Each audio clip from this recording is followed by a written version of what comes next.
Hello mga kaninganing! Ayan, welcome back to my YouTube channel. Ayan, ang ating mga social medias talaga. Kasi madami daw, ayan. Pero, hindi naman ganun kadami. Wala naman ata. Joke. Ayan po, magluto tayo ng polvoron. Pero ang ginamit ko dyan, yung cornmeal. Ayan, galing Pangasinan pa yan. Medyo matagal-tagal na rin itong video na to. Kaya lang ngayon ko lang siya na-upload.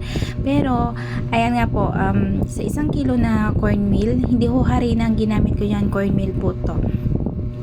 Ayan, yung 1 kilong cornmeal na ginamit ko dyan, tapos may, 3/4 na sugar, tapos isang star margarine star margarine na malaki, ay katamtaman pala, medium size ata yun. Ayan, yan po, konting halo-halo lang, ay hanggang pagluto pala, haluin ng haluin. Ayan, tapos tsaga-tsaga sa paghahalo. Ayan, luto na siya. Thank you for watching. God bless. Bye. Madami